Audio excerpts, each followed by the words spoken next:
Au nom du Père et du Fils et du Saint-Esprit, ainsi soit-il.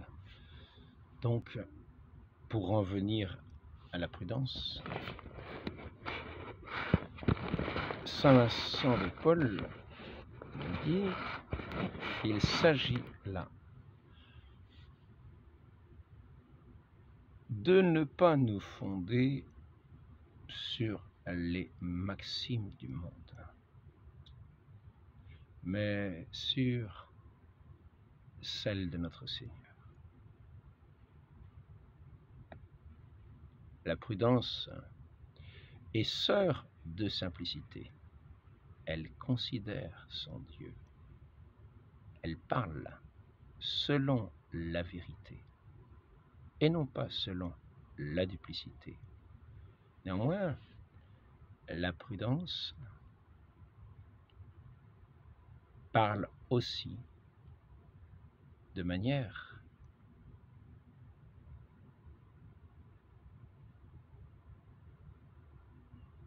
à parler en l'honneur de Dieu et jamais en son déshonneur. De ne pas non plus, quand elle s'exprime sur certains sujets, dévoiler des choses qui n'ont pas besoin d'être dévoilées, en particulier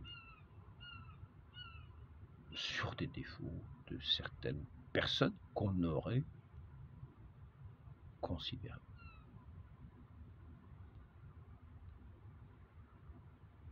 La prudence consiste aussi à vivre selon les commandements de Dieu. Car celui qui agit selon les lois du monde et contre les commandements de Dieu n'est pas assuré de recevoir dans son action la bénédiction de son Dieu, n'est pas assuré d'arriver au bout de la route qui est sa fin. La fin dernière pour laquelle il est fait, la fin dernière et éternelle. La fin de ce chemin sur cette terre, car nous sommes ici-bas des pèlerins. La prudence consiste aussi à nous rappeler que nous sommes des pèlerins et que nous ne sommes pas installés ici-bas et que donc, par conséquent, nous devons vivre selon les lois de Dieu et non pas selon les lois d'un monde qui passe, les lois apparentes où nous voudrions installer notre maison définitive ici-bas. Dans notre pensée, nous devons toujours avoir à l'esprit notre maison n'est pas ici-bas. Ici-bas, nous sommes en étape. Nous avançons d'étape en étape. Et la prudence consiste à savoir qui écouter.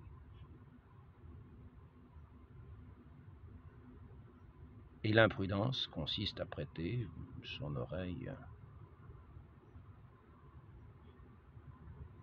à tout le monde sans discernement. Aussi bien les mauvais conseils que la parole éternelle de notre Seigneur. Saint Vincent de Paul nous rappelle que nous devons être vraiment établis sur les maximes éternelles dont la parole ne passe pas de notre Seigneur et nous appuyer dessus et nous fonder dessus et non pas sur les proverbes du monde, les maximes du monde. Une prudence toute humaine, une prudence souvent contraire à la simplicité, qui est plutôt une prudence de duplicité, d'arrangement.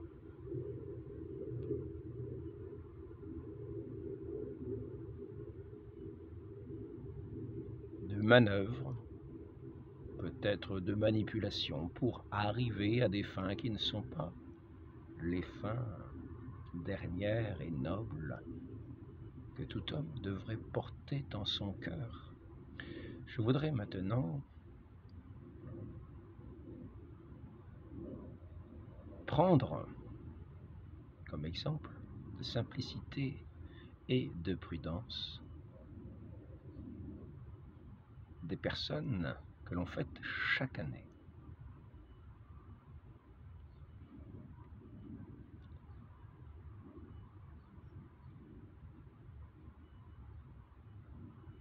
Et qui ont su couronner leur entreprise de succès.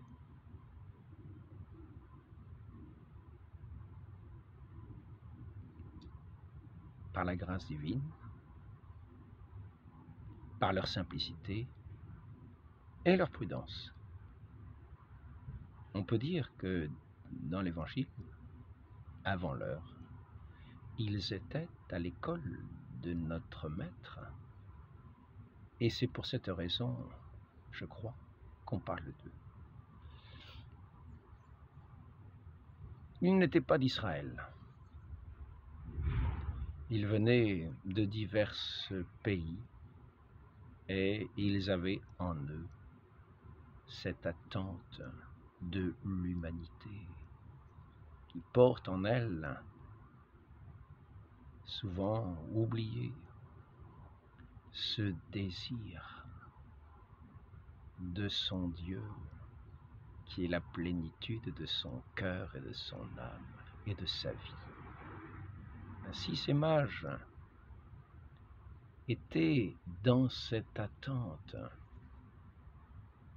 portant en eux cette aspiration profonde de l'humanité entière.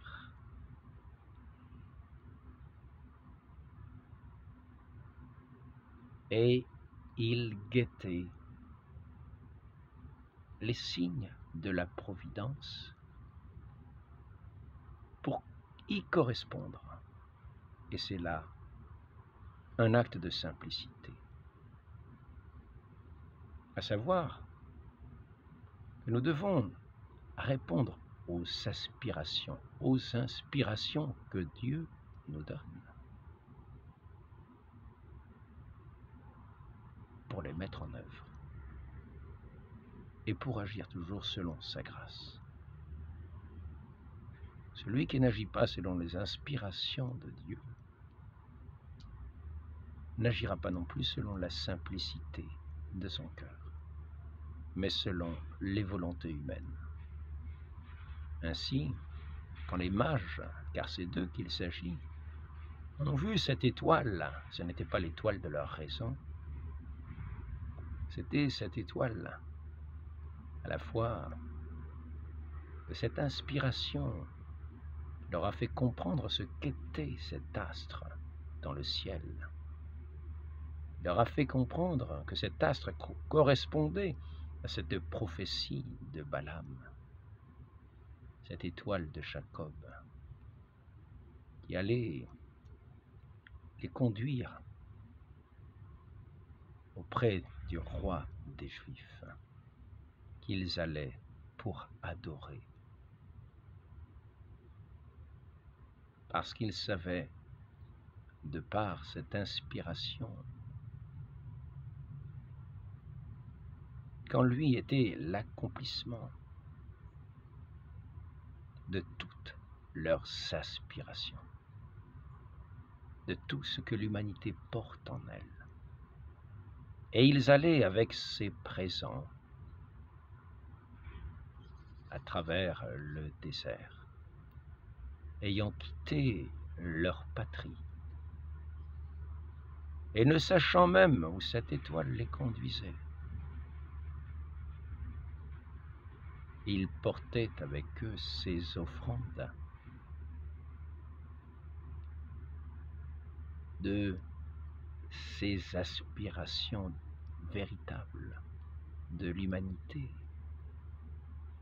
à la recherche de leur Dieu, à la recherche de leur roi, à la recherche de la vie éternelle et bienheureuse. Et c'est ainsi qu'ils emportaient avec eux de l'or, de l'encens et de la myrrhe.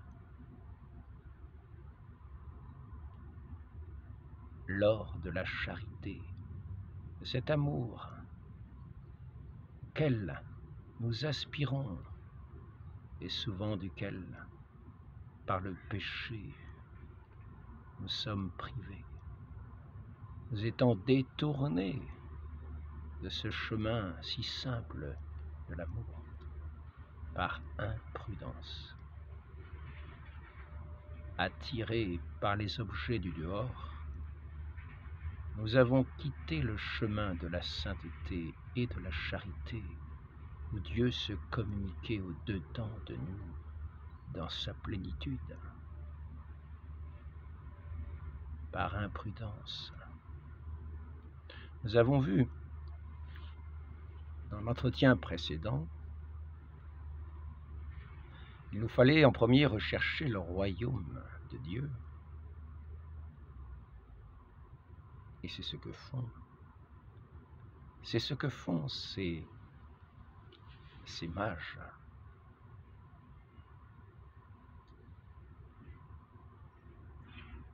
L'or de la charité, c'est aussi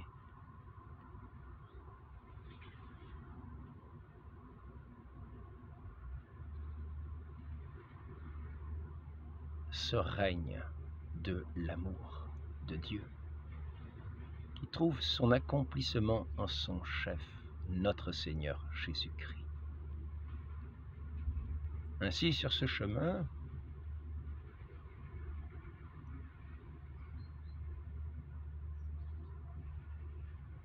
où dans une simplicité, la simplicité même, de gens qui ne considèrent plus que cette étoile et qui la suivent, coûte que coûte, quels que soient les efforts, dans les nuits, les jours, les chaleurs, les pluies, les chaleurs en hiver, il n'y en a pas trop, dans les froids, les pluies, peut-être les neiges, dans toutes ces routes inconnues, ils suivent cette étoile, mais dans la confiance, la simplicité, la vraie simplicité, qui est en Dieu et qui obéit aux inspirations, comme ces mages obéissent à l'étoile en la suivant, marchent dans la confiance, car ils savent au fond d'eux-mêmes que ce Dieu qui les guide les fera aboutir et couronnera de succès leur entreprise, c'est-à-dire aussi leur humanité, pour en faire des rois auprès de ce roi des rois qui donne des couronnes à tous ses élus, dans l'accomplissement achevé de leur humanité.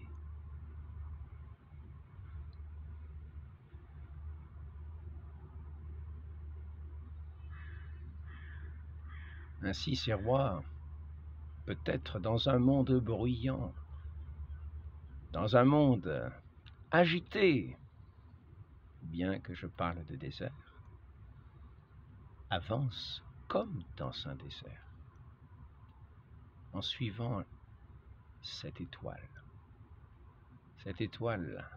divine, apparue dans ce ciel en Orient et les conduisant jusque dans cette terre sainte de Jérusalem, près du lieu de la naissance de l'enfant Dieu qui est l'aboutissement de leur recherche, l'accomplissement de leur recherche. Il a fallu marcher, ces différents mages, dans une unité. Ils marchaient ensemble et ils arrivèrent ensemble, comme un seul homme.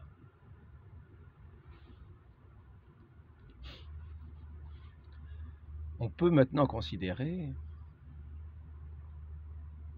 que cette recherche de ce royaume, ce règne de l'amour, dont le Christ est le roi, qu'il vient étendre sur cette terre, pour nous introduire dans ce royaume céleste et éternel, des bienheureux qui se réjouiront dans cette communion pleine et entière de l'amour autour de leur Père céleste et de leur Christ, de leur chef, de celui qui a pris la tête de l'humanité pour être roi, leur roi dans ce royaume d'amour. Ils emportent aussi l'encens, qui est cette aspiration à l'adoration de leur Dieu. Et c'est devant ce petit enfant qu'ils vont déposer cet encens. Et la myrrhe, qui est tout simplement, dans ce royaume de l'amour, la réalisation des bonnes œuvres. Les œuvres non corrompues par le péché, les œuvres de la grâce divine.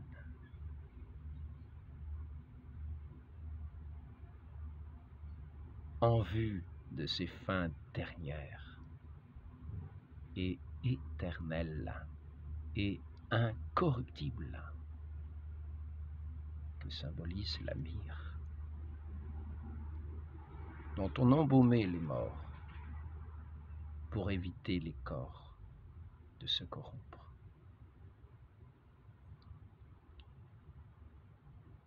C'est ici aussi l'espérance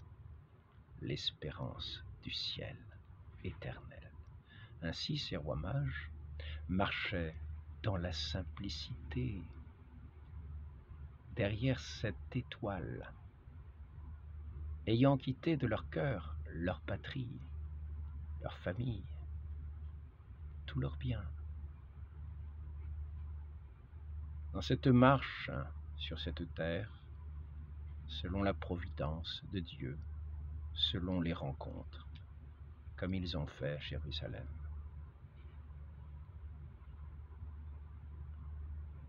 Guidés par cette providentielle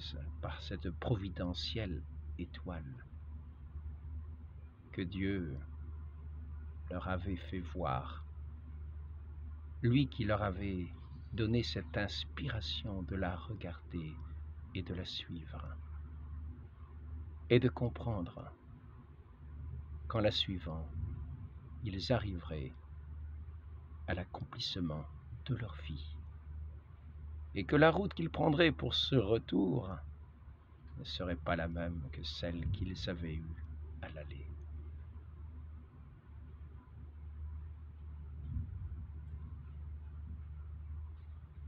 Toutes les promesses qu'ils portaient en leur cœur ayant eu leur accomplissement dans le Christ, qui est l'accomplissement de toutes les prophéties.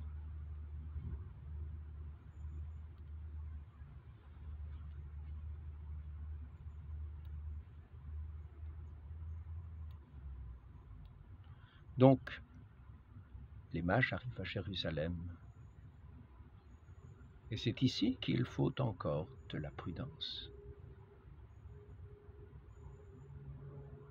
Et ils savent poser les questions dans la simplicité. Où est le roi de Jérusalem qui vient de naître?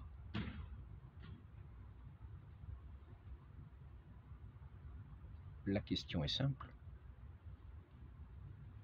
Elle correspond à leur recherche, à leur pensée, à leur désir, à leur inspiration, à leur recherche, à ce qu'ils sont. Ils cherchent le roi pour s'agenouiller devant celui qui est l'accomplissement de leurs aspirations, afin d'entrer dans l'accomplissement de leur vie, de reconnaître leur Dieu, de lui offrir cet encens, ce sacrifice qu'ils savent lui devoir.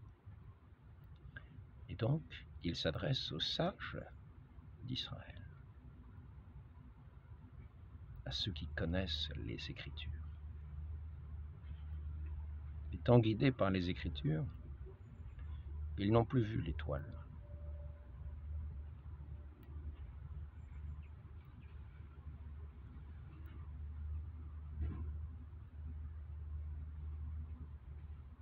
Il paraît que les signes sont donnés particulièrement aux païens, et nous avons vu beaucoup de signes aussi en Israël.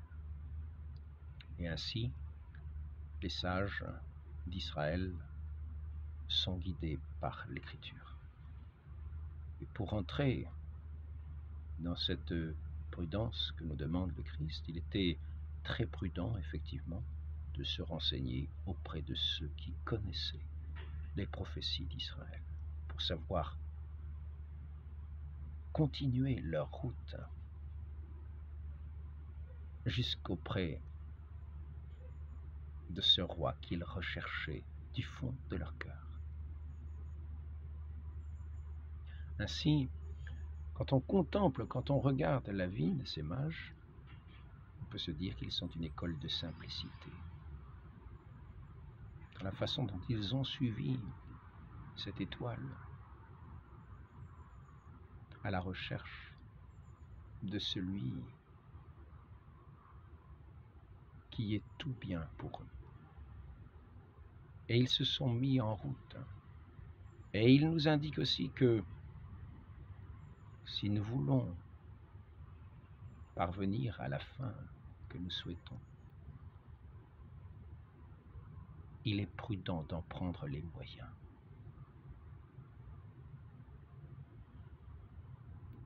Il est prudent de prendre les dispositions qui nous permettront de marcher à la suite de cette étoile, dans ce chemin de providence que notre Dieu nous trace. C'est un chemin que l'on voit de renoncement à toutes les attaches. Et c'est une prudence que de prendre ce chemin de renoncement pour pouvoir être à l'écoute de Dieu qui nous parle pour qu'on le suive. C'est un chemin de prudence et c'est un chemin dans lequel nous pouvons aller en toute simplicité, à l'écoute de celui qui est notre unique maître, notre Dieu et notre tout. Que nous sachions nous mettre à l'école de ces mages, non pas pour devenir des savants du siècle, mais pour être toujours à l'écoute de notre Dieu, selon sa volonté, selon sa grâce, pour parvenir à son royaume, que nous devons chercher par-dessus toute chose dans la justice. Et il est juste, effectivement, d'aller offrir tout ce que nous portons en nous comme aspiration aux pieds de celui qui est le roi de notre humanité, pour nous mettre à son école et le suivre, et vivre de sa grâce, qu'il en soit ainsi pour chacun de nous. Au nom du Père et du Fils et du Saint-Esprit, ainsi soit-il.